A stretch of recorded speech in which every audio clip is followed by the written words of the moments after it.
आजको यो विशेष विश्लेषणमा स्वागत छ। आज हामी अन्तर्राष्ट्रिय क्रिकेटको दुनियाँमा भर्खरै मात्र तहल्का मचाएको एउटा ऐतिहासिक उपलब्धिको चिरफार गर्दैछौँ। एकदमै यो एउटा सामान्य रेकर्ड मात्र पक्कै होइन, यो त एउटा व्यक्तिगत जादुसँगै सिङ्गो राष्ट्रको क्रिकेट मोह जोडिएको एकदमै सनसनीपूर्ण कथा हो। आउनुहोस् सिधै विषयवस्तुमा प्रवेश गरौँ। सुरुवात गरौँ यो अङ्कबाट 73। हेर्दा यो एउटा सामान्य सङ्ख्या जस्तो लाग्ला, तर होइन।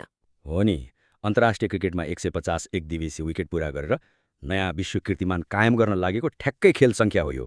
सोच्नुहोस् त, जम्मा 73 खेल। यसले त क्रिकेट इतिहासमै एउटा नयाँ मापदण्ड खडा गरिदिएको छ।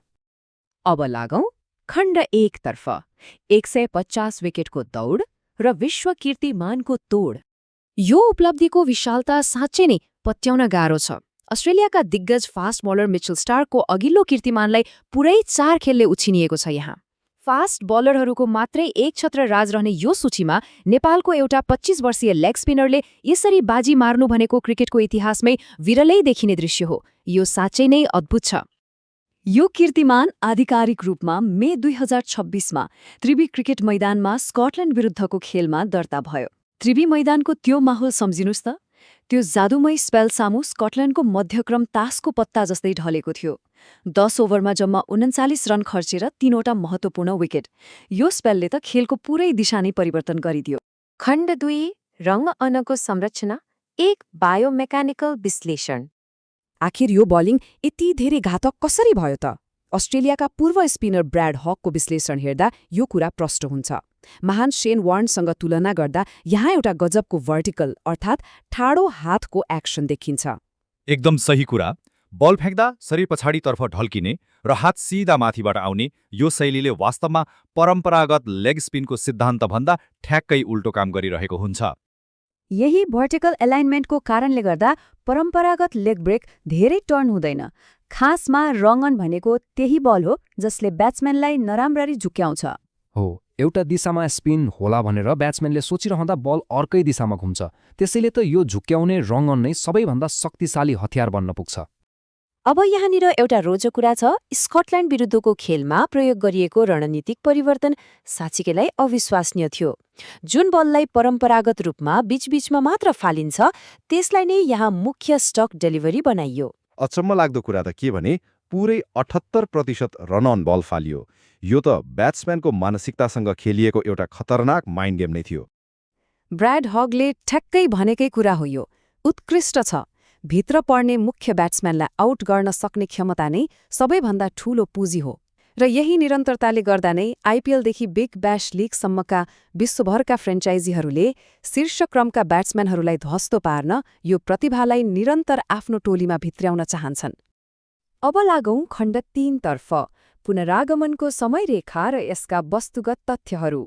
मैदान बाहिरको कुरा गर्दा यो खेल जीवनले 2022मा कानूनी विवादका कारण निलम्बनको सामना गर्दै एउटा ठूलो विश्राम लियो। त्यसपछि यो समयरेखा कसरी अघि बढ्यो भने 2024मा कानूनी समीक्षाबाट पूर्ण रूपमा सफाई पाएसँगै मार्च 2026मा राष्ट्रिय टोलीमा फर्कने बाटो आधिकारिक रूपमा खुल्यो। राष्ट्रिय टोलीको यो पुनरागमनसँगै आगामी नेपाल प्रिमियर लिगमा एउटा प्रमुख नेतृत्वदायी भूमिका पनि जोडिएर आएको छ। फाफ टु प्लेसेस जस्ता विदेशी अन्तर्राष्ट्रिय दिग्गज खेलाडीहरूसँगै मैदानमा उत्रिँदा र कप्तानी गर्दा यसले नेपाली क्रिकेटको घरेलु संरचनालाई पक्कै पनि थप मजबुत बनाउनेछ। खण्ड 4 नेपालको दोस्रो चरण अर्थात् एक स्थिर टोलीको निर्माण। यो सफलता एउटा व्यक्तिको मात्रै पक्कै होइन। कप्तान रोहित पौडेलको परिपक्व नेतृत्व र दिपेन्द्र सिंह ऐरी जस्ता कीर्तिमानी रन स्कोररहरूको समर्थनले टोलीमा गजबको सन्तुलन ल्याएको छ। हो, नयाँ बलमा सोमपाल कामीको विकेट लिने क्षमताले झन्नै साथ दिएको छ। यी सबै कुराले नेपाल आफ्नो अन्तर्राष्ट्रिय उदयको एउटा रोमाञ्चक दोस्रो चरणमा एकदमै बलियो रूपमा प्रवेश गरेको देख्न सकिन्छ।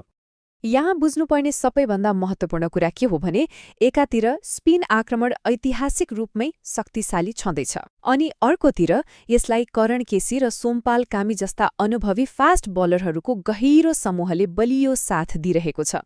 यो सन्तुलन नै अहिलेको नेपाली टोलीको मुख्य हतियार हो। र अन्त्यमा खण्ड 5 2027 तर्फको यात्रा र ओमानको परीक्षा। अबको गणित एकदमै सिधा छ। आगामी जुलाईमा ओमानको कडा र फास्ट पेचहरूमा नेपालको ठूलो परीक्षा हुँदैछ। अर्को विश्वकप चक्रको लागि सिडी छनौट हुन नेपालले आगामी 5 मध्ये कम्तीमा 2 खेल जित्ने पर्ने हुन्छ। यो निकै महत्त्वपूर्ण र दबावपूर्ण अवस्था हो। यी सबै कुराहरूलाई जोडेर हेर्दा अब विश्व क्रिकेटको ध्यान एउटै कुरामा अडिएको छ। कीर्तिमानी बलर लयमा फर्किएको र टोली पनि स्थिर रहेको यो अवस्थामा के नेपालले CWC लिग 2 को चुनौती पार गर्दै 2027 को विश्वकपमा आफ्नो स्थान पक्का गर्न सक्ला त? यो साँच्चै नै सबैको मनमा उब्जिएको एउटा ठूलो प्रश्न हो। यो रोमाञ्चक अन्डरडग कथा कता जान्छ त्यो त आउने दिनहरूले नै बताउनेछन्। आजको यो विश्लेषणमा हामी सँगै रहनु भएकोमा धेरै धेरै धन्यवाद।